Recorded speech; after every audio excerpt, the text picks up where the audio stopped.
Hello everyone, so welcome to the fifth class of data interpretation. आज की class में बेटे I will be moving through certain sets, कुछ थोड़े से डिफिकल्ट क्वेश्चंस पिक करूंगा। Ideally what we have to do is थोड़ा सा पहले वर्कशीट्स को खुद ट्राई करो, then look down to the solutions. Already कुछ कंसेप्ट्स इंट्रोड्यूस कर चुका हूँ, उसी को आगे फर्दर से डिस्कस कर रहे हैं। सबसे पहले सेट में बेटे जो बेसिक डिस्कशंस मुझे करनी थी that would be on parameters, that is average annual growth rate. अब एवरेज एनुअल ग्रोथ रेट को कैट के स्पेसिफिक पॉइंट ऑफ व्यू से या एनमेट वगैरह में देखूं तो दो पैरामीटर्स में पूछा जाता है। One is simple annual growth rate and other is compounded annual growth rate. अब सिंपल एनुअल ग्रोथ रेट ज्यादा कुछ नहीं होती बेटे, सिंपल रेट ऑफ इंटरेस्ट है। वहां पे हम लोग लोन की या इन्वेस्टमेंट्स की बात करते हैं, यहाँ पे हम प्रोडक्शन या सेल्स की बात करके उसमें ग्रोथ की बात कर लेते हैं। तो सिंपल एनुअल ग्रोथ रेट या सिंपल रेट ऑफ इंटरेस्ट में हम क्या करते थे, हम कहते थे फर्स्ट और लास्ट ईयर को देख के इंटरेस्ट निकाल लो या ग्रोथ निकाल लो, divided by initial into 100, growth rate in given period निकाल लेते थे, divided by number of periods कर लेते थे। सो अगर मैं डाटा को देखूं, I hope you have the worksheets. अगर बेटे यहाँ पे कंपनी ए की बात करूं तो सपोज मैं पूछ रहा हूं कंपनी ए का ग्रोथ रेट क्या है गिवन पीरियड में, तो अगर SCGR ऑफ कंपनी ए पूछा जाए तो 512 से 1034 हो रहे। अब अगर मेरे पास कैट नहीं है, दूसरे एग्जाम से जहां कैलकुलेटर अलाउड नहीं है, तो मुझे अप्रोक्सीमेशंस भी सीखनी है। अगर बेटे मैं कंपनी ए का SCGR देख रहा हूं इन द गिवन पीरियड, तो बच्चा मैं क्या कहूंगा, 512 से 1034 हो रही है। ऑलमोस्ट जो है मेरी सेल्स डबल हो रही है। डाटा सेल्स के ऊपर था, रेवेन्यू के ऊपर था। अगर मेरा रेवेन्यू डबल हो रहा है तो उसमें ग्रोथ रेट 100% है। डबल से हल्का सा ज्यादा है तो 100% से ज्यादा होगा। 100% in how many periods, 4 periods.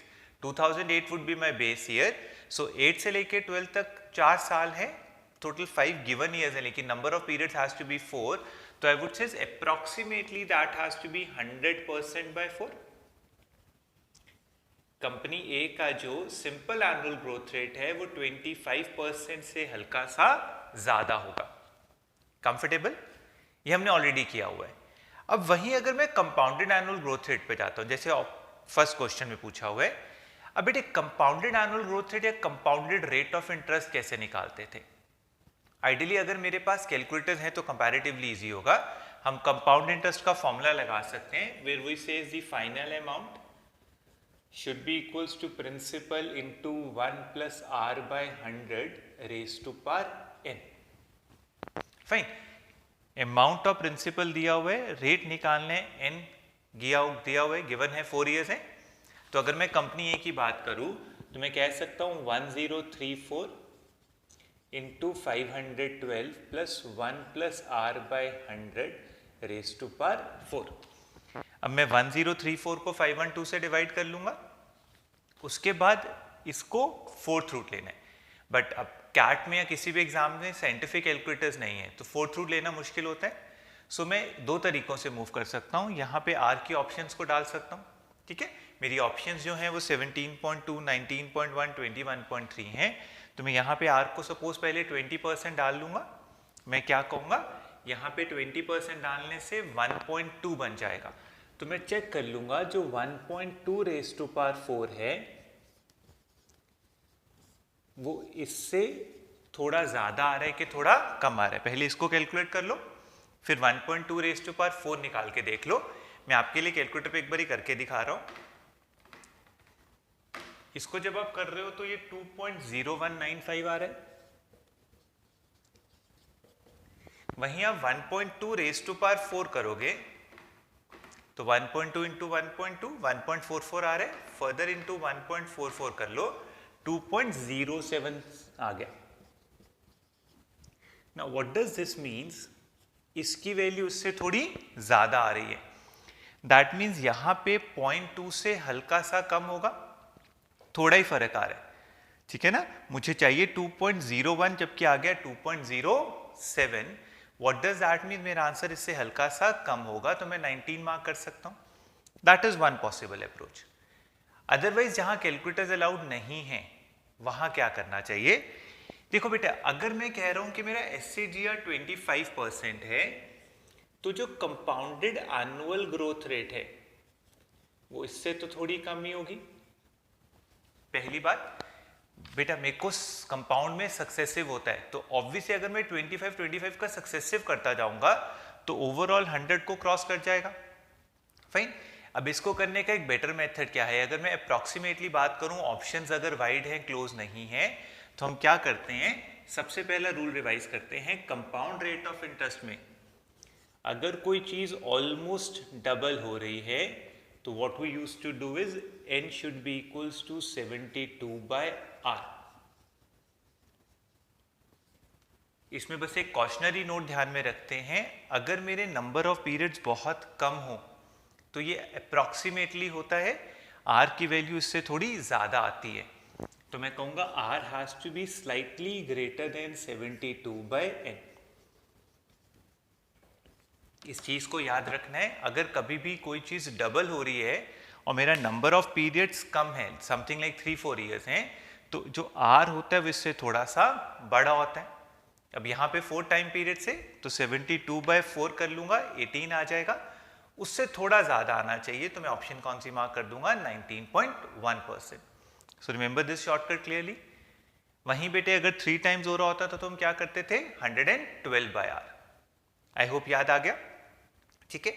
अब ये कंपनी ए के लिए तो वैलिड हो गया बिकॉज डबल हो रहा था, कंपनी बी के लिए ऑब्वियसली ये चीज नहीं लग पाएगी, डबल नहीं हो रहा है, तो कंपनी बी के लिए क्या करूंगा, अप्रॉक्सीमेटली समझा रहा हूं कि कैसे निकालना है। अब देखो कंपनी बी के केस में वो क्या कह रहे हैं, 1256 है स्टार्टिंग में और फाइनली 2236 है, तो सबसे पहले मैं क्या निकाल लूंगा, ग्रोथ रेट। जैसे हम कंपाउंड इंटरेस्ट की क्लास में करते थे, we used to calculate the total rate of interest, that would be 2236 minus 1256 divided by 1256 into 100। ये बच्चे मेरे पास टोटल ग्रोथ रेट आ जाएगा। अब इसकी वैल्यू अगर ध्यान से देखो तो 980 है,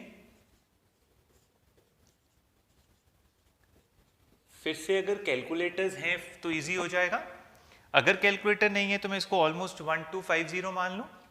अगर मैं इसको 1250 अप्रॉक्सीमेटली ले लेता हूं तो ये 4/5 आ जाएगा। फिर मैं क्या करूंगा, 98 इंटू 4 डिवाइडेड बाय 5, ये बेटे मेरे पास 78.4 आ गया। अब 4 सालों का टोटल ग्रोथ जो मुझे चाहिए वो कितना चाहिए, 78.4।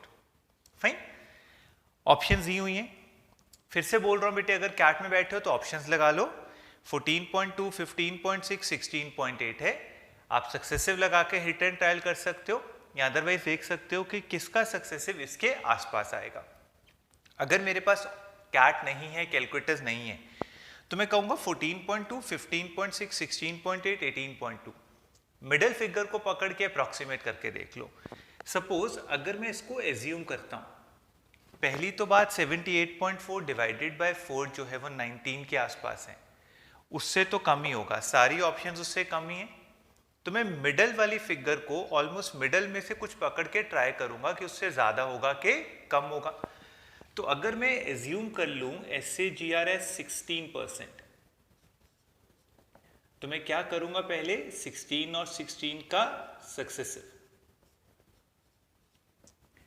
बेटे 32, 16 स्क्वायर इज 256, 2.5 आ गया, ये ऑलमोस्ट 34.5% आ जाएगा, दैट इज फॉर 2 इयर्स। फिर से मैं 34.5 और 34.5 का सक्सेसिव करूंगा, इनको जब ऐड करता हूं तो ये 69 है। अब 34 का जो स्क्वायर होगा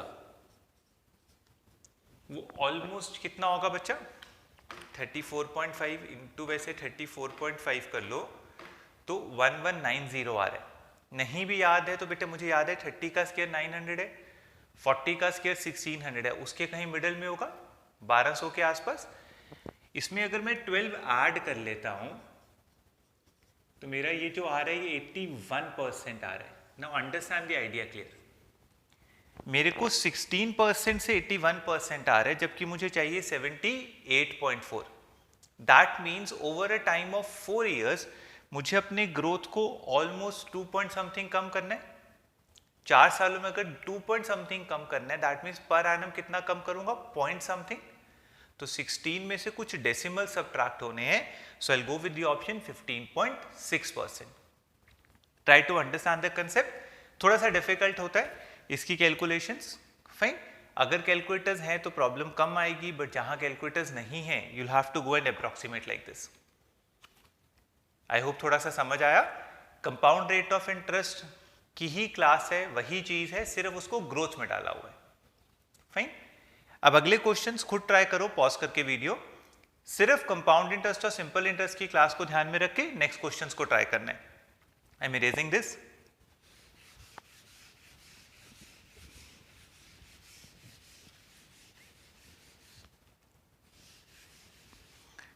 अच्छा देखो बेटे, थर्ड क्वेश्चन कह रहे हैं what is the average sales in the given period of the company which has witnessed minimum CAGR in the given period.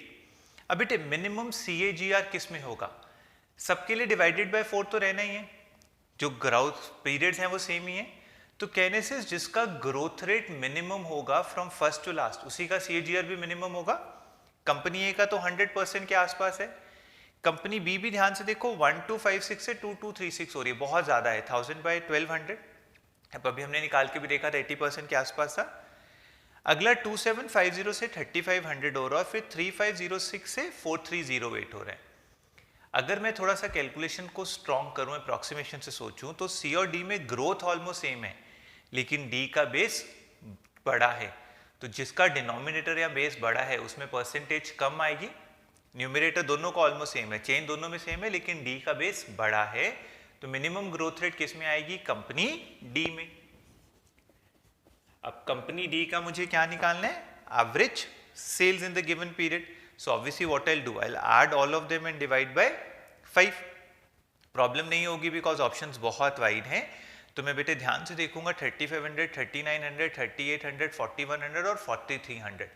Last दो फिगर्स इग्नोर भी कर दो, उनको ऐड कर लो और डिवाइड बाय 5 आ जाएगा. देख के डाटा समझ आ रहा है, आंसर 3900 के आसपास होगा. दो फिगर्स उससे छोटी हैं, दो फिगर्स उससे बड़ी हैं. तो आई will go by option A. Approximation सीखने बेटे बिकॉज कैट के अलावा बाकी सारे एग्जाम्स में DI की कैलकुलेशंस अप्रॉक्सीमेशन से करनी है. फाइन. फोर्थ क्वेश्चन कह रहे हैं if company D has witness the same SAGR in the following years as in the given period. अब बेटे जब हम SAGR की बात करते हैं, सिंपल रेट ऑफ इंटरेस्ट अगर मैं फॉलो करता हूं और मैं कहता हूं वो सेम है, मैं एक एग्जांपल दे रहा हूं दोबारा से रिवाइज करवाने के लिए. सपोज मैं आपको कहूं कि आपने कहीं पे 10,000 रुपीज इन्वेस्ट किए थे और at the end of 4 years अगर ये सपोज 18,000 है, तो what would be the amount at the end of 6 years. मैं इसमें रेट निकालने की जरूरत नहीं है. सिंपल रेट ऑफ इंटरेस्ट में हर साल जो अमाउंट ऑफ इंटरेस्ट है वो भी सेम रहता है. व्हाट डज दिस मीन्स, मैं कहूंगा अगर 4 इयर्स का 8,000 है तो 1 ईयर का इंटरेस्ट वुड बी 2,000. अब यहां भी वो 2,000 ही ऐड होगा. सो अगर 2 साल आगे जाऊंगा तो इसमें बेटे 2,000 इंटू 2 ऐड हो जाएगा. That means this has to be 22,000. तो जहां पर सिंपल इंटरेस्ट का क्वेश्चन आ जाए वहां पे हम कहते हैं कि जो अमाउंट ऑफ इंटरेस्ट है वो भी सेम रहता है. दैट मीन्स अगर सिंपल एनुअल ग्रोथ रेट का क्वेश्चन आ रहा है तो the amount of growth would also remain same. अब कंपनी डी का SAGR जो है वो ध्यान से देखो 3506 से बच्चे 4308 हो रहे हैं.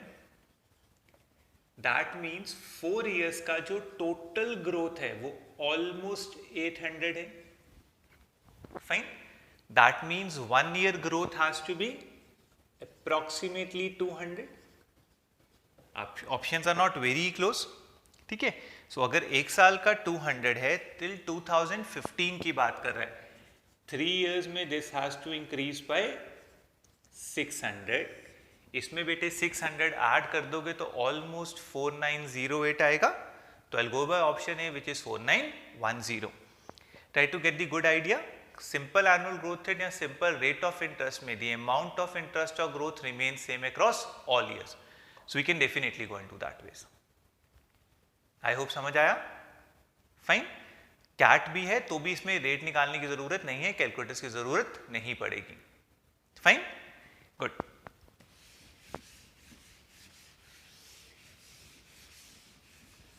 Okay, question number 5th. It says company C witnesses the same CAGR in the following years after 2012 as from 9 to 12. अब बेटे बात को समझो, वो कह रहे कंपनी सी का जो 2009 से 2012 है, compounded annual growth rate the same has to follow in the next years. अब कंपाउंडेड इंटरेस्ट का रेट हो या कंपाउंडेड एनुअल ग्रोथ रेट हो, तो हम एक चीज कहते थे, अगर टाइम पीरियड सेम है तो अमाउंट्स जो होते हैं दे फॉलो जीपी. मतलब यहां पे हम रेशियो यूज कर सकते हैं. किस तरह से? कंपनी सी का 2009 में कितना है? 3000. यहां बेटे कितना है? 3500. और मुझे यहां निकालने, तो मैं कहूंगा जब मैं यहां से यहां आया तो 3000 into R is equals to 3500. That means this R has to be 7/6. 3500 by 3000. तो अगर यहां 7/6 से मल्टीप्लाई हो रहा है, यहां भी किससे मल्टीप्लाई होगा? 7/6 से. So my answer has to be 3500 into 7/6. Try to get this idea. Compounded annual growth rate में अगर टाइम पीरियड सेम आ जाए तो बच्चा मेरा जो रेशियो है वो फॉलो होता है. So we can approximately say कि अगर ये 7/6 हो रहा है तो आगे भी 7/6 होगा. अब बहुत ज़्यादा मुश्किल नहीं है, आप 3500 into 7 डिवाइडेड बाय 6 कर लोगे, आपका आंसर 4083 के आसपास आ जाएगा. Comfortable? So you can go by option D. Options बहुत क्लोज नहीं होती हैं ऐसे क्वेश्चंस में, so you can always go and apply this. Comfortable? 6 question बेटे फिर करवा रहा हूं.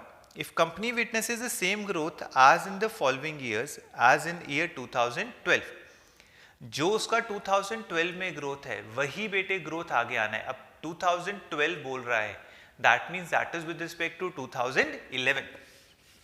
सो डाटा को ध्यान से डिफरेंशिएट करना सीखो. अब उसने सिर्फ बोला है आज इन 2012, तो बी का जो 2012 का ग्रोथ रेट है वो बेटे with respect to previous year होगा. 2236 माइनस 2024 डिवाइडेड बाय 2024 इंटू 100. ये ऑलमोस्ट 200 है, तो मैं कहूंगा अप्रोक्सीमेटली 10% है. अब वो कह रहे हैं अगर यही ग्रोथ रेट अगले सालों में होगा तो 2015 में क्या होगा? अगर कैलकुलेटर्स हैं तो प्रॉब्लम नहीं है, आप सीधा 1.1 इंटू 1.1 कर सकते हो. एक चीज में अगर 10% का ग्रोथ आ रहा है तो उसको आगे भी 10% ग्रो करने के लिए 1.1 से मल्टीप्लाई कर सकते हो. तो अगर कैट में बैठे हो तो आई वुड से 2236 एग्जैक्ट भी निकाल सकते हो अगर चाहो तो, और इसको 1.1 से 3 बार मल्टीप्लाई कर लो. अगर कैट नहीं है, अप्रॉक्सीमेट करना चाहते हो, तो एक ही चीज अगर 10% बार बार ग्रो करती है तो by successive almost growth has to be 33.1%. That would be the approximate growth for 3 years. अब 33.1 ऑलमोस्ट 1/3 होता है, तो मैं क्या कहूंगा, जो ग्रोथ होगी वो 1/3 ऑफ 2236 होगी. अप्रॉक्सीमेटली बात कर रहा हूं, ऑप्शन बहुत क्लोज नहीं है. तो 33.1 इज 1/3 ऑलमोस्ट. किसका? 2012 का. इसको बेटे जब मैं 3 से डिवाइड करता हूं 7, 13 के लिए बेटे 4, 16 के लिए 5, ऑलमोस्ट 745 ऐड होगा. तो ये कितना बन जाएगा? 298 समथिंग. सॉरी, कितना ऐड हो रहा है? 745 जब मैं ऐड करूंगा 1/3 ऑफ 2236, ये 7, 13 के लिए 4 आ गया, और मेरे पास ऑलमोस्ट जो आंसर बन जाएगा, ऑलमोस्ट में आंसर हैज टू बी 2981. ठीक है, इससे हल्का सा ज्यादा होगा बिकॉज जो मेरा यहाँ पे ग्रोथ है वो 10% से हल्का सा ज्यादा है. ध्यान से देखो, ये 212 अपॉन दिस था. दैट मीन्स मेरा आंसर इससे थोड़ा बड़ा होना चाहिए. तो आई गो बाय द ऑप्शन 3014. अप्रॉक्सीमेटली है, रीजन बीइंग बेटे मेरा जो ग्रोथ है वो 10% से हल्का सा ज्यादा है. आई होप ये पॉइंट क्लियर हो गया सबको. Look at this set, understand the idea and then pause the video and go to the next set and try yourself. Pie charts के ऊपर है, ठीक है, पहले इसको समझो then try the next set.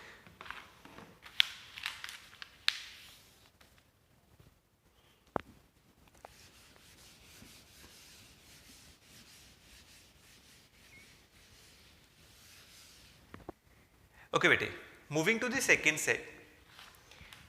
Basic देख के आप लोगों को इजी लगा होगा, ऐसा सेट हमने ऑलरेडी किया हुआ है पाई चार्ट्स की क्लास में. अब कुछ एक्स्ट्रा वेरिएशन समझानी थी, तो उसमें फर्स्ट सेकंड क्वेश्चन प्रॉब्लम नहीं थी, मेरे को थर्ड और फोर्थ क्वेश्चन वगैरह में कुछ वेरिएशंस को समझाना था. डाटा अपने आप में क्लियर है कि पहले कार इंडस्ट्री दी हुई है. सो अगर मैं कार इंडस्ट्री की वैल्यू को 100x मान लूं, क्योंकि वो मेरा इनिशियल बेस है, और उसमें से मारुति का कुछ डिस्ट्रीब्यूशन दिया हुआ है, तो मैं मारुति की सेल अगर फर्स्ट पाई चार्ट के हिसाब से चलूं तो बेटे वो 40% ऑफ कार इंडस्ट्री है, तो मारुति की सेल 40x है, जिसका आगे डिस्ट्रीब्यूशन दिया हुआ है. तो अगर सपोज मैंने फर्स्ट क्वेश्चन समझना, विच इज वेरी बेसिक, बात अर्टिका की हो रही थी.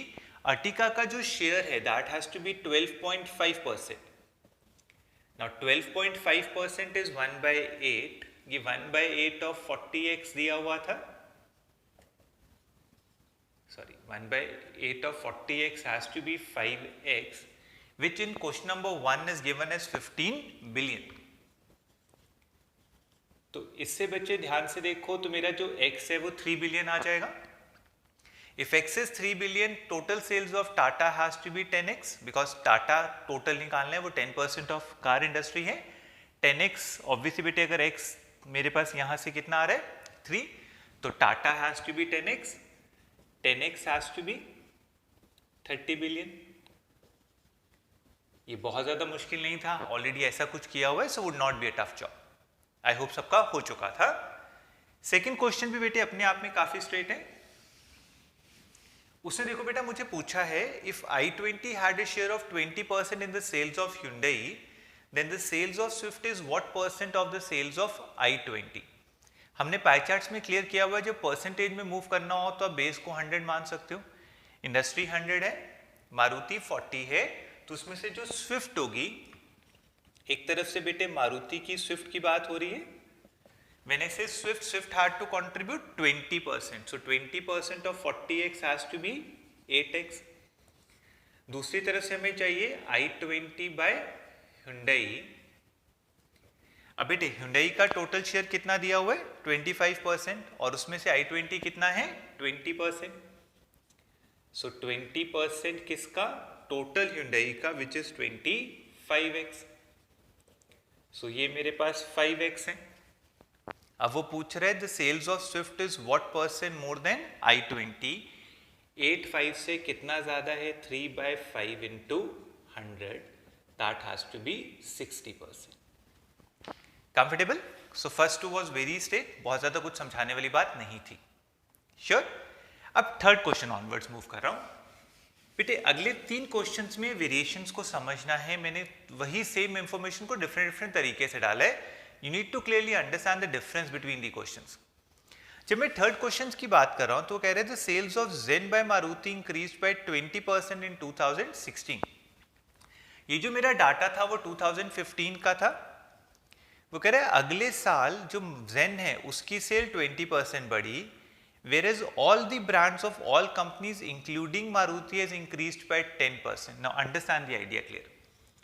मारुति में की सेल 40x है, तो उसमें से जो Zen की सेल है, Zen had to contribute 25% of 40, so that has to be 10x. Fine.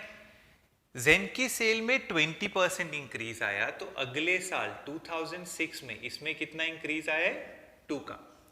मैं एक्सचेंज नहीं भी लूंगा कोई फर्क नहीं पड़ेगा. रीजन बीइंग मुझे सारा क्वेश्चन परसेंटेज में मूव कराना है. Zen में 2 का इंक्रीज है, rest all including the other brands of Maruti has to contribute 90. पूरी कार इंडस्ट्री में से बाकी सब जो होंगे वो 90 होंगे. उन सब में बेटे जो इंक्रीज आ रहा है वो 10% का आ रहा है. दैट मीन्स यहाँ पे +9 होगा. What does that clearly means? The industry has to increase by 11. और पहला क्वेश्चन यही पूछा हुआ था, what would be the percentage change in the industry sales? So that has to be 11 by 100, that is 11%. Stated easy? Good. बेटे वो पूछ रहे what would be the new market share of Hyundai? अब logically देखो बेटे, Hyundai जो था वो पहले 25 था, उसके तो सारे ब्रांड्स में 10% का इंक्रीज आया है, तो Hyundai की टोटल सेल्स कितनी हो गई? 27.5.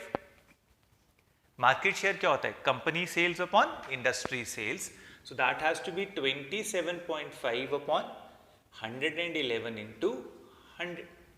ठीक है, हल्का सा कैलकुलेशन है, थोड़ा सा बेटा अगर कैलकुलेटर्स नहीं है तो 111 को ऑलमोस्ट 110 एज्यूम कर लेना, इसको बच्चे 27.5 डिवाइडेड बाय 111 करोगे तो आपके पास ऑलमोस्ट 24.7% आ रहा है. कंफर्टेबल किया हुआ ऐसा, ठीक है. अब फोर्थ क्वेश्चन में डिफरेंस को समझना, वो कुछ लोगों का गलत हुआ होगा. देखो बेटे, फोर्थ क्वेश्चन कह रहे हैं, if the sales of Ciaz by Maruti has increased in 2016 and has become 50% of the sales of Maruti, whereas all other brands of each company witnessed no change. फर्क समझो. सबसे पहले अगेन परसेंटेज है तो मैं ये एज्यूम कर रहा हूं 140. सियाज फर्स्ट ईयर में 37.5% थी. 37.5 इज 3/8. बेटे जो सियाज की सेल 2015 में है वो 15 थी. परफेक्ट. अब एक बात का फर्क समझो, वो मारुति का 50% हो गया. कुछ बच्चे क्या करेंगे, 40 का 50% हाफ 20 है, वो कहेंगे यहाँ पे +5 कर दो. मैं करके दिखा रहा हूँ विच इज नॉट राइट. कि बेटे अगर 5 यहाँ ऐड होगा तो यहाँ भी तो 5 ऐड होगा. If Ciaz extra unit sale कर रहा है, एक्स्ट्रा रेवेन्यू अर्न कर रहा है, तो उससे मारुति की टोटल सेल्स भी बढ़ जाएगी. दैट मीन्स अगर यहाँ पे भी 5 ऐड हो गया तो 45 का 50% वुड नॉट बी 20. तो क्लियर करो आइडिया को. जब मैं कहता हूँ सियाज का शेयर बढ़ गया और वो मारुति की टोटल सेल्स का कुछ परसेंटेज है, तो अगर यहाँ पे कुछ x ऐड हो रहा है तो वो यहाँ पे भी ऐड होगा. सो इसमें गलती नहीं करनी है. सियाज में जो ऐड हो रहा है वो मारुति में भी ऐड होगा. तो what is question wanted to say is now this 15 plus x should be 50% half of 40 plus x. बाकी कहीं कुछ चेंज नहीं आया. जितना चेंज यहाँ पे आएगा उतना ही मारुति में आएगा, उतना ही इंडस्ट्री में आएगा. और सियाज की जो नई सेल है that has to become 50% of the total sales of Maruti. So this 15 plus x has to be half of 40 plus x. Sure. अब कैलकुलेशन कर सकता हूँ कि 30 प्लस 2x हो जाएगा, जिससे x मेरा 10 आ जाएगा. तो आई वुड से अगर x 10 है तो सियाज की टोटल सेल्स 25 हो जाएगी, मारुति की टोटल सेल्स 50 हो जाएगी और इंडस्ट्री की टोटल सेल्स 110 हो जाएगी. Rest all remain same. So this would be the new data for 2016. Now sounds very straight. What was the percentage change in the industry sales? 10 on 100 has to be 10%. Market share of Maruti has to be 50 by 110. 5 by 11 we understand that is 45.45. I hope fourth question भी clear हो गया. ठीक है, videos pause करके खुद try करो, फिर अगले क्वेश्चंस पे मूव करो, फिर सॉल्यूशंस को देखो. But I hope fourth question is very clear. Good. Question number 5. अच्छा, क्वेश्चन नंबर 5 में बेटे इन कंपनीज में चेंज के अलावा वो कह रहे हैं एक न्यू कंपनी ही एंटर कर रही है 2016 में. सो मैं डाटा को थोड़ा सा सेग्रीगेट कर रहा हूं.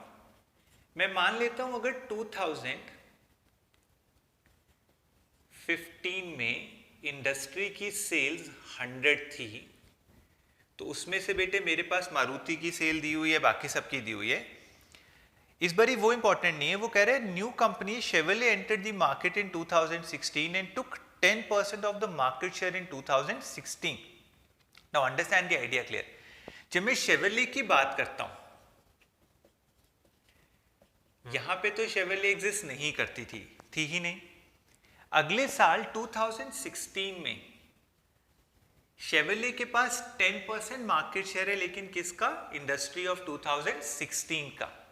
सो इट इज नॉट 10, इसका 10% नहीं है, इसका 10% है, तो मैं क्या कहूंगा, अगर इसकी सेल सपोज x थी तो इसके पास क्या है 10% ऑफ दिस x.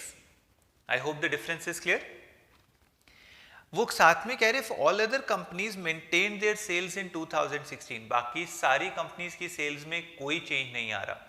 तो मैं बेटर क्या कहूंगा बच्चा, जो शेवरले के अलावा बाकी सारी ओरिजिनल कंपनीज हैं उनके पास इसका 90% होगा बिकॉज शेवरले के पास x है, और ये जो 90% है वो पिछले साल के इक्वल होना चाहिए बिकॉज इन सब की सेल तो अगले साल भी सेम रही. तो जो पूरी इंडस्ट्री थी, शेवरले यहाँ एग्जिस्ट करती नहीं थी, इन सब के पास 100 था, x में से 10% शेवरले के पास है, दैट मीन्स बाकियों के पास 90% है. तो 90% of this x should be 100. Now it's easy calculation, मैं क्रॉस मल्टीप्लाई कर लूंगा, x has to be 111.11. I hope point clear हो गया. ठीक है. So what would be the percentage change in industry sales, 100 से 111.11 हो रही है, तो 11.11% का चेंज है. मारुति का मार्केट शेयर निकालने के लिए क्या करूंगा, मारुति की सेल तो पहले भी 40 थी, अगले साल भी 40 है, तो मारुति का share has to be 40 upon 111.11 into 100. आराम से कैलकुलेशन हो जाएगी, वुड बी 36. कंफर्टेबल? गुड. इसी तरह से क्वेश्चन नंबर 6 भी करा रहा हूं. आई होप ये 5th क्लियर है. 6 क्वेश्चन कह रहा है, I M raising this, each of the company that existed in the market in 2015 had a growth of 10% in 2016. A new company Chevrolet entered into 10% of the market share. बाकी सब तो same था बेटे, इसके पास 10% है तो बाकियों के पास 90% ही होगा. ठीक है. लेकिन जो ये कंपनीज थी इनकी सेल अगले साल कितनी हो गई, सब में बेटे 10% का ग्रोथ आ रहा है. शेवरले इसका 10% है, और ये जो बाकी की कंपनीज यहाँ जो थी, ये सारी जो 100 था उन सब में 10% का ग्रोथ आया, तो सब में 10% का ग्रोथ मींस प्लस 10 होके 110 हो गई. तो आई वुड से ये जो 90x है ये किसके इक्वल है बच्चे, 110 के. आई होप पॉइंट क्लियर हो गया. इन सब में 10% इंक्रीज हो रहा था, तो इन सब की सेल अगले साल 110 है, और वो इस मार्केट का 90% है because 10% is with Chevrolet. Again आराम से क्रॉस मल्टीप्लाई कर लोगे कि बेटे x जो आ जाएगा वो 122.22 आ जाएगा. दैट मीन्स जो आपका ग्रोथ है वो 22.22% है. Fine. Look at the set clearly. हल्के से वेरिएशन से जो किए हुए थे उसमें कुछ एडिशनल पॉइंट समझाए. Try to go by it. Again pause the video and move to set number 3. Try करो एक बारी, फिर मैं समझाने लगा हूं.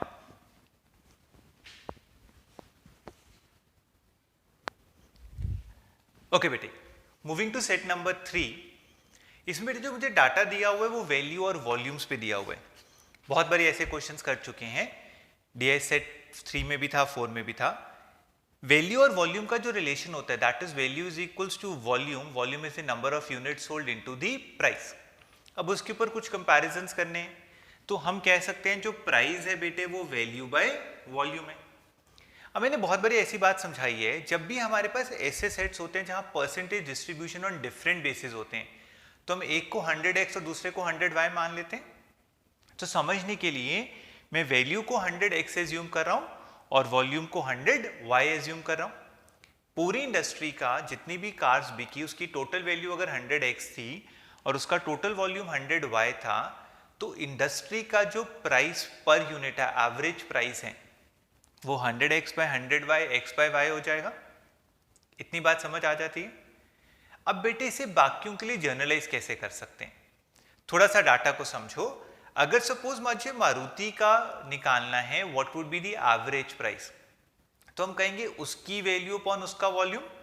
उसकी वैल्यू कितनी आ जाएगी 25x, उसका वॉल्यूम कितना हो जाएगा 33.3y.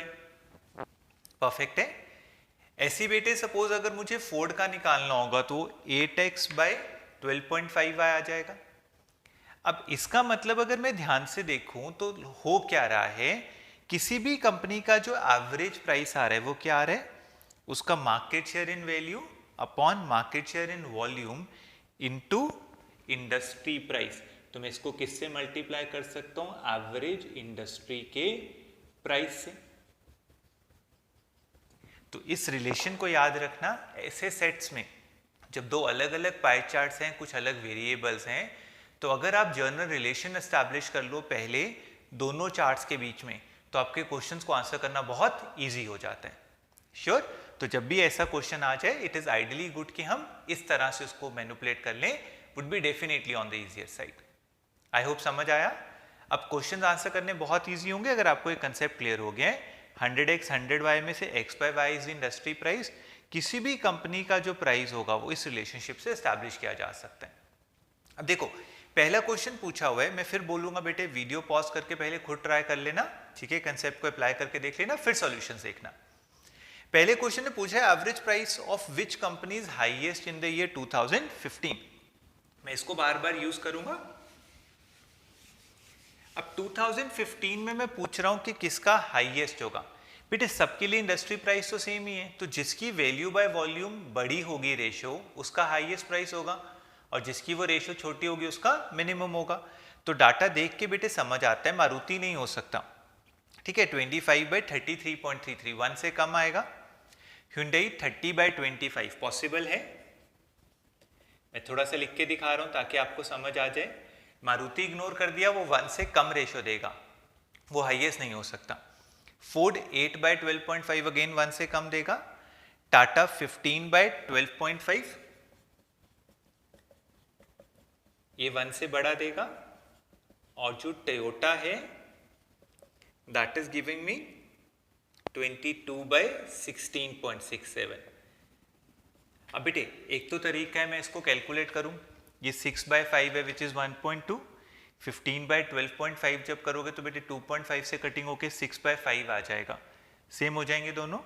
इसकी वैल्यू बेटे ज्यादा आएगी, ये ऑलमोस्ट ध्यान से देखो तो 16.66 को जब मैं 22 को इससे डिवाइड करूंगा तो इसको करने का बेटर वे क्या हो सकता है, मैं 66.66 को 100/6 लिख सकता हूं, तो 22 इंटू 6/100 हो जाएगा।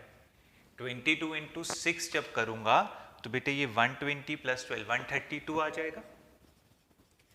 ये दोनों 1.2 आ रहे थे, तो highest has to be Toyota. तो जहां कुछ ऐसे फिगर्स दिख जाए उनको फ्रैक्शंस में कन्वर्ट कर लिया करो, कैलकुलेशंस इजी हो जाती हैं। फाइन। कैट में बैठे थे तो वैसे भी कैलकुलेट कर सकते हो, would not be a tension, calculators होंगे, otherwise you can always go and do that ways. Fine. अगले में पूछ रहा बेटे लोएस्ट किसका है, उसी लॉजिक से देखो तो बेटे फोर्ड का डायरेक्टली लोएस्ट आ जाएगा, बिकॉज 8/12.5 करोगे तो वो बेटा 2/3 के आसपास आ जाएगा, वो सबसे लोएस्ट होगा। कंफर्टेबल? थर्ड क्वेश्चन करा रहा हूं। थर्ड क्वेश्चन में देखो बेटे वो क्या कह रहा है, दी एवरेज प्राइस पर कार ऑफ टाटा दिया हुआ है। अब टाटा का जो एवरेज प्राइस है वो भी जैसे हमने किया वो 15/12.5 इंटू इंडस्ट्री प्राइस होगा। हमने जो किया था इंडस्ट्री प्राइस x/y था। बेटे इसकी वैल्यू मुझे कितनी दी हुई है 4.5 लाख, तो इंडस्ट्री प्राइस है x/y जो है वो 4.5 इंटू 12.5/15 है। ये बेटे किसका प्राइस आ गया, the average price of the whole industry. मुझे निकालना है टोयोटा का, मैं कैलकुलेशन अभी सिखाऊंगा कैसे कर सकते हैं। टोयोटा का जो एवरेज प्राइस है that has to be 22/16.67 into the industry price. मैं डायरेक्टली सब्स्टिट्यूट कर रहा हूं। अगेन कैलकुलेटर्स हैं तो कोई इश्यू नहीं आएगा, अगर कैलकुलेटर्स नहीं है तो इसे कैसे कैलकुलेट करेंगे, देखो ध्यान से। फिर से मैं 16.67 को 100/6 लिख लूंगा, मैं लिख के दिखा रहा हूं। कैलकुलेशंस को इजी करने के लिए मैं 12.5 को 100/8 लिख सकता हूं। अब ये 100 से 100 कट जाएगा, so what would be there would be 22 to 6, ये ऊपर आ गया।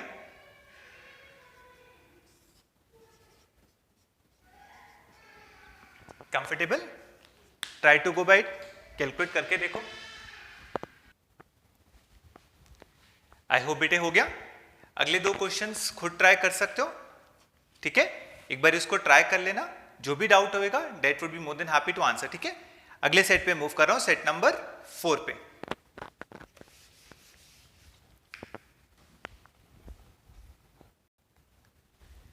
ओके बेटे, moving to set number 4।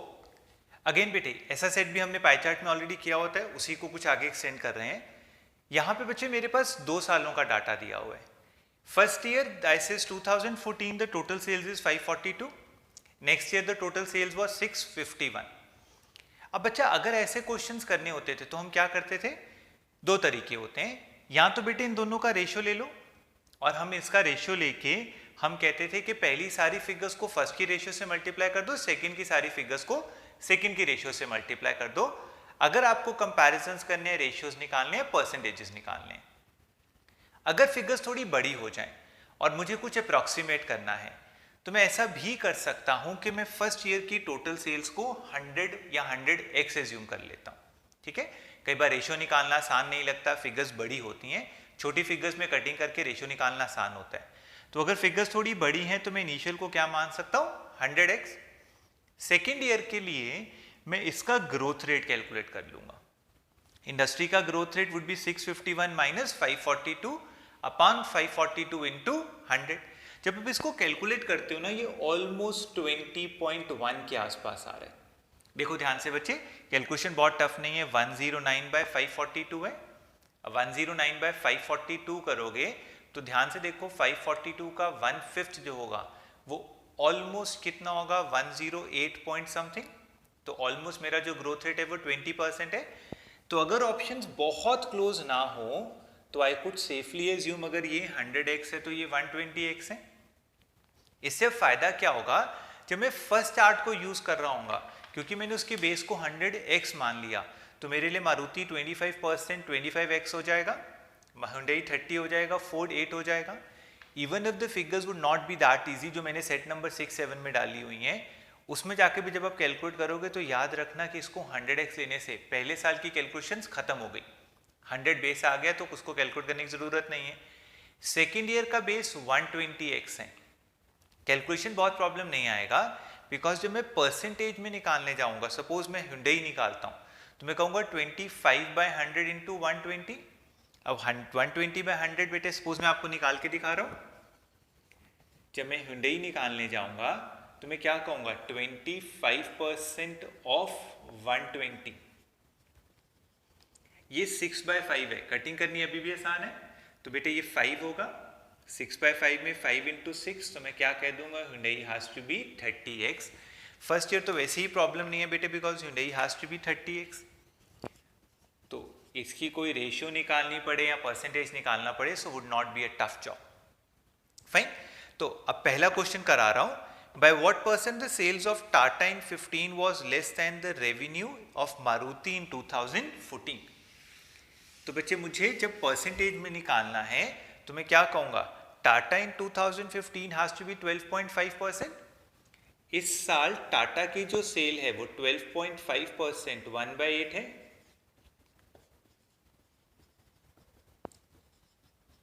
X ignore भी कर तो फर्क नहीं पड़ेगा, बिकॉज मुझे परसेंटेज में आंसर देना है। पहले साल जो मारुति की सेल है वो 25 है, तो ये 15 जो है वो 25 से कितना कम है, has to be 10 divided by 25 into 100। Perfect है। So calls for an easy calculation, answer has to be almost 40%। Approximately है, इससे हल्का सा ज्यादा कम हो सकता है, रीजन बीइंग ये 15 से हल्का सा बड़ा होगा, तो ये जो डिफरेंस है वो 10 से हल्का सा कम आएगा। मेरा 40% से स्लाइटली कम ऑप्शन होगी, so I will go by option 39.94। Slightly है बेटे, ये ऑलमोस्ट 120 है, तो ये ऑलमोस्ट 15.1 के आसपास ही होगा सिर्फ। Comfortable, good enough. Second question, which company has witness the minimum growth rate in its revenue in 2015। दो तरीके, एक तो बच्चे मैं सभी का पहले ग्रोथ रेट निकाल सकता हूं। फर्स्ट ईयर की सारी वैल्यूज एज सच हैं, जितनी भी 4 ऑप्शंस दी हुई हैं उसमें इसकी वैल्यूज निकालूं और फिर उसका ग्रोथ रेट निकाल लूं। या फिर बच्चा मैंने पहले भी एक कंसेप्ट समझाया हुआ है, जब हम कंपनी की सेल की बात करते हैं तो हम कहते हैं that would be the market share into the total sales. Industry की जो टोटल सेल्स होती हैं वो होते हैं, तो इन दोनों का जो सक्सेसिव होता है that would give you the sales of company. Comfortable? ये हमने एक सेट किया था जिसमें हमने DI3 में फेंटन था, कैमेक्स था, ठीक है, उसमें किया था कंसेप्ट डिस्कस। तो इन दोनों का सक्सेसिव है। अब इसको डायरेक्टली कैसे यूज कर सकता हूं? जिसके मार्केट शेयर में सबसे ज्यादा ग्रोथ रेट होगा उसी का बेटा ओवरऑल ग्रोथ भी ज्यादा होगा। तो मिनिमम ग्रोथ किस में आएगा? जिसके मार्केट शेयर में सबसे कम ग्रोथ है या डिक्लाइन आ गया। फाइन। तो हम क्या देखेंगे, मारुति 25 से 33.3 हो रही है, ग्रोथ बहुत ज्यादा होगा। उसके बाद Hyundai जो है वो 30 से 25 हो रही है। अगर Hyundai का मार्केट शेयर 30 से 25 हो रहा है तो यहाँ पे डिक्लाइन है। उसके बाद बच्चे मेरे पास टोयोटा है, टोयोटा बेटे 22 से 16.67 हो रहा है, इसमें भी काफी डिक्लाइन आ रहा है, सिग्निफिकेंट डिक्लाइन है। उसके बाद बच्चे मेरे पास क्या है, फोर्ड, वो 8 से 12.5 हो रही है, बढ़ रहा है, कैलकुलेट करने की जरूरत नहीं है। टाटा भी बेटे 15 से 12.5 हो रहा है। अब देखो मिनिमम ग्रोथ किस में होगा? जिसमें सबसे ज्यादा डिक्लाइन आ रहा है। हमें पूछा है which company is witness the minimum growth, तो आइडियली बेटे ध्यान से देख के समझ आ रहा है कि सबसे ज्यादा डिक्लाइन टोयोटा में आ रहा है। क्योंकि सबसे ज्यादा डिक्लाइन टोयोटा में आ रहा है तो मिनिमम ग्रोथ रेट या मैक्सिमम डिक्लाइन किस में होगा? Has to be Toyota. Comfortable?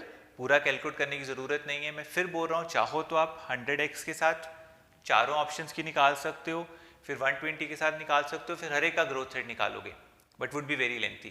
तो इस कंसेप्ट को यूज करना है जब भी ऐसे क्वेश्चंस आ जाएं। Fine, I hope comfortable. सबके लिए इंडस्ट्री में तो 20% का ही ग्रोथ है, तो सबसे डिक्लाइन, सबसे ज्यादा डिक्लाइन या मिनिमम ग्रोथ रेट किस में होगा? जिसमें शेयर में सबसे ज्यादा डिक्लाइन आ गया। कंफर्टेबल? थर्ड क्वेश्चन करा रहा हूं। थर्ड क्वेश्चन कह रहा है, if the Ford is expected to witness the same growth in 2015 as in 2016। अब बेटे 2015 में फोर्ड की अगर बात करूं, 14 में फोर्ड की सेल्स कितनी है? 8x। अगले साल बेटे उसकी जो सेल है 12.5%।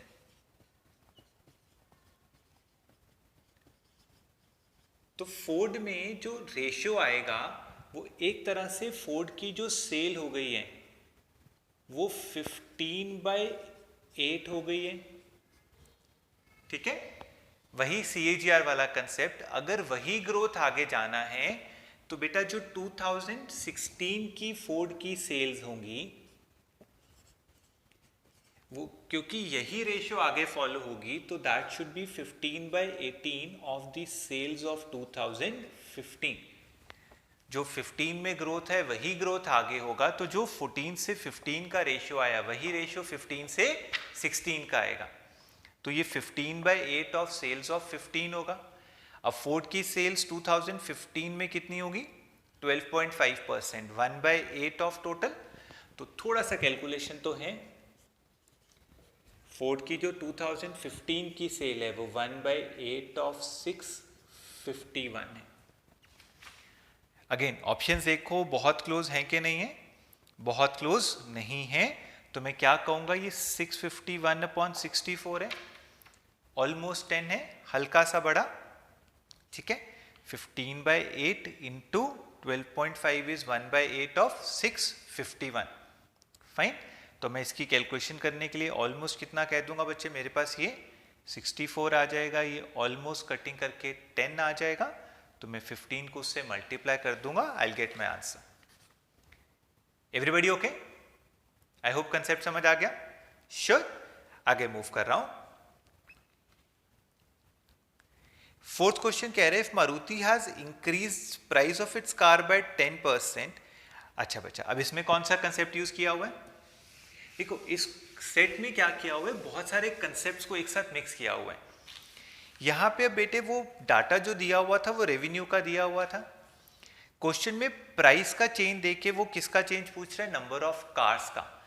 लॉजिकली समझो बेटे फिर से, value should be equals to volume into price.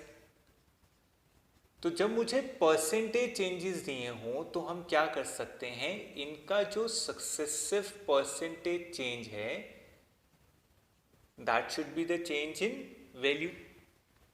अब चार्ट के अकॉर्डिंगली मारुति का अगर मैं ध्यान से देखूं तो मारुति का जो रेवेन्यू, ये चार्ट रेवेन्यू का था, फर्स्ट ईयर मारुति का रेवेन्यू 25x है, यहाँ 33.3%, 1/3 40x है। तो जो वैल्यू में परसेंटेज चेंज होगा दैट वुड बी 15/25, 60%। ठीक है, प्राइस में कितना चेंज है, 10%। सो मैं कैसे लिखूंगा, 60 should be equals to volume का चेंज x है, प्राइस का चेंज 10 है। आई होप कंसेप्ट क्लियर है। Value is equals to volume into price, तो इन दोनों के चेंज का successive should be the change in value. अब चार्ट में वैल्यू का चेंज ऑलरेडी हमें मिल जाएगा, कैलकुलेट कर सकते हैं। वॉल्यूम के चेंज को x मान लिया, प्राइस का चेंज 10 क्वेश्चन में दिया हुआ है, सो you can go and calculate the x out of it. I hope समझ आ गया, good enough, great.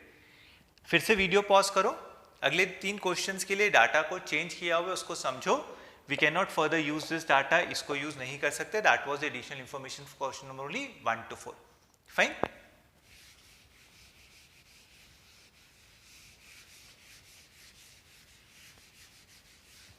Okay, I hope आपने ट्राई किया, मैं समझा रहा हूं।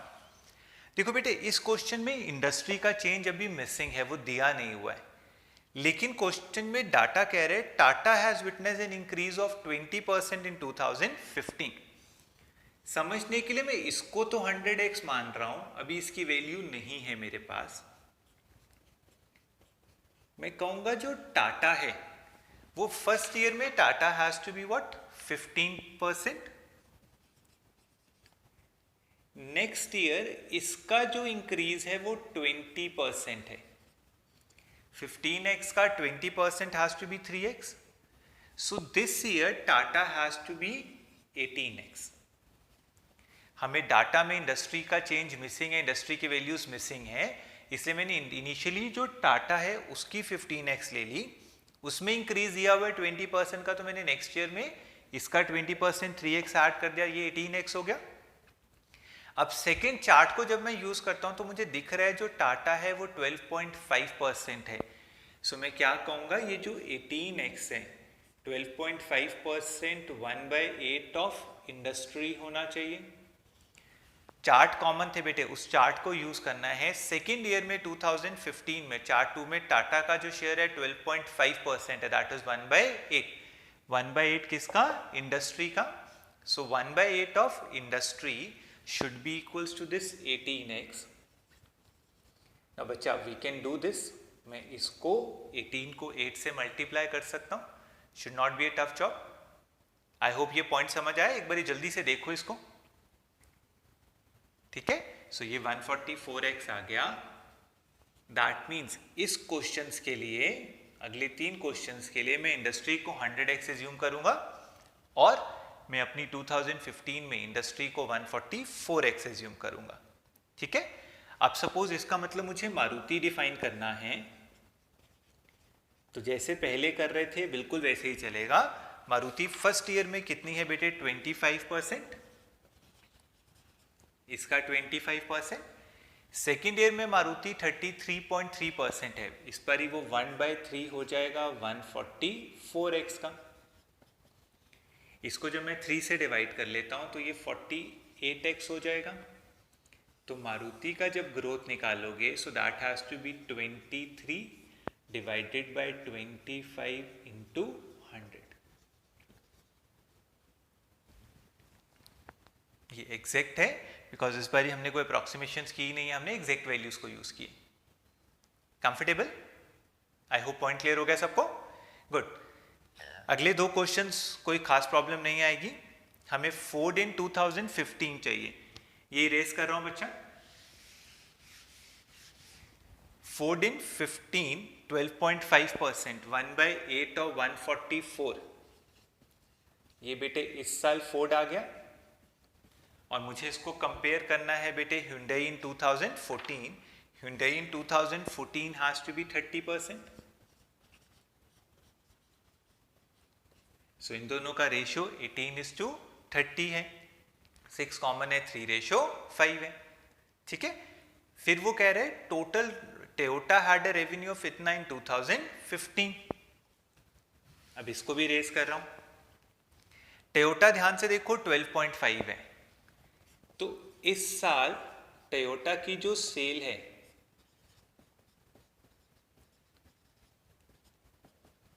ठीक है बेटे, टोयोटा की सेल जो 18x है वो क्वेश्चन में किसकी इक्वल है, 36.6 बिलियन के, यही दिया हुआ है। और मुझे निकालना है difference in the revenue of Hyundai and Maruti. पिछले चार्ट में बेटे Hyundai और मारुति में डिफरेंस कितना है, 5% ऑफ 100x, दैट मीन्स बेटे मुझे 18x की वैल्यू दी हुई है और मुझे 5x की वैल्यू निकालनी है, तो मैं क्या कहूँगा 36.6 अपॉन 18 इंटू 5, ये ऑलमोस्ट 2 है, तो 10 से हल्का सा बड़ा आंसर होगा। आई होप क्लियर है बेटे। मुझे डिफरेंस किसका दिया हुआ है, टाटा का सेल्स, टोयोटा की सेल्स, टोयोटा की सेल्स 16.67 थी, वेरी सॉरी बेटे, ये 1/6 थी, my mistake, 1/6 of this has to be 24x, so sorry बेटे, इसे एक बार चेक कर लेना, टोयोटा 1/6 था, 24 हो जाएगा, ये ऑलमोस्ट ध्यान से देखो तो 1.5 है, 1.5 into 5 has to be almost 7.1, 7.5 billion answer बन जाएगा। आई होप क्लियर हो गया। थोड़े से डिफिकल्ट सेट्स हैं, I am not denying that fact, वही बेसिक इंफॉर्मेशन को कैसे मैनेजमेंट एग्जाम्स में टफ करके डाला जा सकता है, wanted to explain you that, ठीक है। मैं सेट नंबर 5 के एक दो क्वेश्चंस करा रहा हूं, बहुत मुश्किल नहीं थे, बाकी सेट्स आपने खुद ट्राई करने हैं, ठीक है, and you have to post me the doubts, I definitely would come out with the solutions in that case, अगर समझ नहीं आता है। अगले क्वेश्चन है बेटे जो सेट नंबर 5 है, उसमें जो डाटा दिया हुआ है that is on the number of tiger skill. फिर से कुछ SAGR CAGR के कंसेप्ट्स को यूज किए हैं, तो अगर आपको फर्स्ट सेट समझ आ गया था तो इसको समझना आसान है। देखो बेटे, वो कह रहे हैं कि कौन सी स्टेटमेंट्स फॉल्स हैं, कौन सी ट्रू है, हमने वो मार्क करना है। फर्स्ट क्वेश्चन कह रहा है the simple annual growth rate in the number of tigers killed from 96 to 99। 96 में बेटे 50 थे, 99 में कितने हैं, 80। अब इसमें जो एनुअल ग्रोथ रेट होगा, पहले वो 30/50 से ग्रोथ रेट आ जाएगा, उसको नंबर ऑफ पीरियड्स में 3 ले लूंगा, उससे डिवाइड कर दूंगा। अब वो कह रहे हैं has to be more than 98 to 2001। 98 में कितने थे, 45, और यहां पे कितने हैं, 70।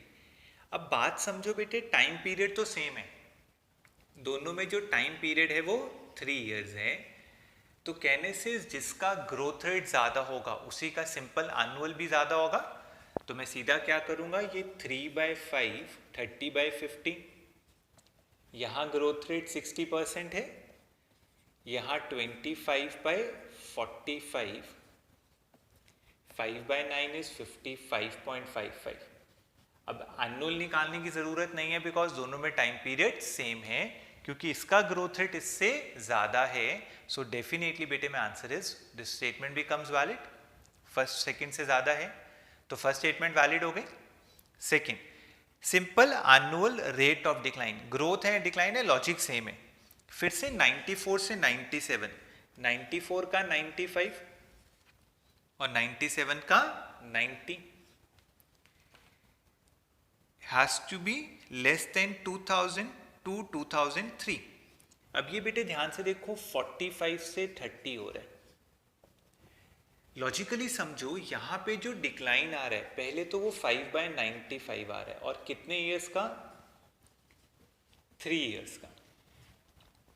1994 से 97 है।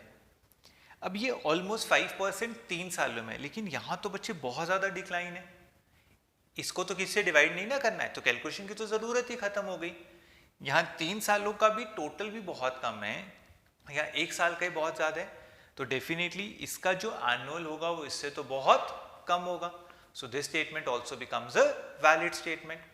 तो I'll says both the statements are true, so we'll mark option 3. Easy stuff? Sure? Good enough. मैं इसका बेटे एक बारी क्वेश्चन नंबर 4 करा रहा हूं, सेकेंड और थर्ड आप खुद ट्राई करोगे।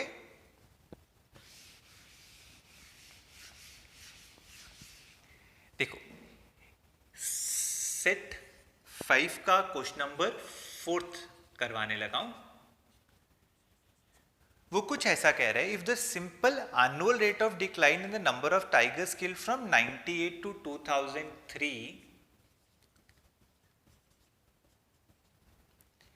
is witnessed from 98 to 2008 as well. अब 98 से 2003, 45 से 30, वो कहते हैं यही जो है वो 2008 तक फॉलो होना है और simple annual rate of decline है। फिर से बेटे एक चीज समझा रहा हूं, देखो यहां पे 5 इयर्स है। अगर 5 इयर्स में सिंपल बेसिस में किसी में -15 आ रहा है, तो अगले 5 इयर्स में भी बेटे कितना होगा, -15। अगर हम simple annual rate of growth या डिक्लाइन की बात करते हैं तो the value would also remain same per year. तो अगर इन 5 इयर्स में -15 हो रहा है तो नेक्स्ट 5 इयर्स में भी -15 ही होगा।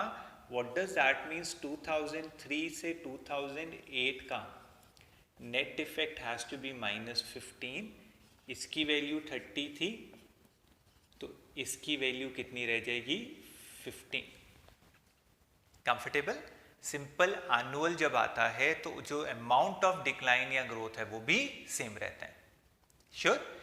वहीं अगली स्टेटमेंट में वो कंपाउंड की बात कर रहा है, तो हम कंपाउंड में क्या कहते हैं, अगर 1998 से 2003 में ये 45 से 30 हुआ है, अगर वहीं बेटे कंपाउंड की बात होती है तो हम क्या कहते हैं बच्चा, अगर टाइम पीरियड सेम है तो ये रेशियो सेम रहेगी। 45 से जब 30 हो रहा है तो it is becoming 2/3। 45 into x is 30, सो दे 2/3 से मल्टीप्लाई हो रहा है, तो आगे भी किससे मल्टीप्लाई होगा, 2/3 से। 30 into 2/3 has to be 20। So again, both the statements becomes a valid statement. So my answer has to be again option 3. Both statements are valid. Comfortable बच्चे? I hope हो जाएगा। सेट नंबर 6 को भी introduce कर रहा हूं, solve आपने खुद करना है। देखो बच्चे, सेट नंबर 6 में 3 पैरामीटर्स दिए हुए हैं। तो एक तरह से सेट नंबर 1 और सेट नंबर 2 को मिक्स किया हुआ है। एक तरह से बेटे मेरे पास एक यूनिट्स हैं, तो चार्ट को समझने के लिए मैं टोटल जो यूनिट्स हैं उनको 100x मान लूंगा। जो टोटल वैल्यू है उसको बेटे 100y मान लूंगा, और जो टोटल कॉस्ट है उसको 100z मान लूंगा। ठीक है, दैट मीन्स अगर मुझे price, selling price per unit निकालना हो तो मैं इन दोनों को यूज करूंगा, जैसे हमने वैल्यू वॉल्यूम का चार्ट किया था। वहीं अगर मुझे प्रॉफिट परसेंटेज निकालना होगा तो मैं कॉस्ट और वैल्यू को यूज करूंगा। अब पहला क्वेश्चन तो बहुत सिंपल है, which variety has the lowest selling price per unit, तो जिसकी वैल्यू बाय वॉल्यूम का शेयर सबसे कम होगा वही सबसे लोएस्ट होगा।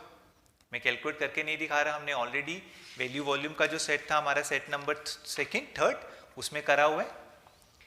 फिर वो कह रहे हैं which value is higher, F contribution to cost और contribution to sales value can not be determined. Simple reason being, हमें ये अलग अलग वेरिएबल है, हमें नहीं पता लगेगा कि एफ की टोटल कॉस्ट ज्यादा है कि टोटल सेल्स ज्यादा है। एफ का सेल्स जो है वो 25% है, 25y है, लेकिन कॉस्ट 30z है। अब 25y 30z से बड़ा भी हो सकता है और छोटा भी हो सकता है। कंफर्टेबल? बाकी क्वेश्चंस आप खुद कर रहे हो, मैं एक बार ही आपको 5th क्वेश्चन करा रहा हूं। वो क्वेश्चन नंबर 5th में कैसे यूज कर रहे हैं, वो कह रहे हैं sales value of G is equals to cost of D। Sales value of G has to be 15y, cost of D has to be 20z। Question कह रहे हैं ये जो 15y है ये 20z के इक्वल है, तो बेटे मेरा जो y बाय z है वो 4/3 आ जाएगा। ठीक है, दैट मीन्स इस क्वेश्चन के अकॉर्डिंगली अगर वैल्यू टोटल जो रेवेन्यू है वो बेटे सेल्स वैल्यू जो है वो 400 है, तो टोटल कॉस्ट जो है वो 300 है। वैल्यू या रेवेन्यू का मतलब सेम होता है, तो सेल्स वैल्यू या रेवेन्यू अगर बेटे 400 है तो कॉस्ट 300 है। What is the overall profit percentage? So what is the overall profit percentage has to be obviously 33.33%। Comfortable बेटा? ठीक है, ये सेट खुद ट्राई करना है। बाकी लास्ट सेट में बेटे कुछ खास नहीं है, दो अलग अलग ईयर्स हैं, एक 2004 और एक 2007। पहले में 28,700 है, फिर 35,600 है, तो मैं ग्रोथ रेट निकाल लूंगा, पहले को 100x मान लूंगा, दूसरे की ग्रोथ रेट से बेटे उसकी भी एज्यूम फिगर आ जाएगी, and then gradually you can calculate everything. Fine, एक बार सारे सेट्स खुद ट्राई करो, जो भी डाउट्स आते हैं post me, I will be more than happy to answer you. Fine, thank you so much for the day.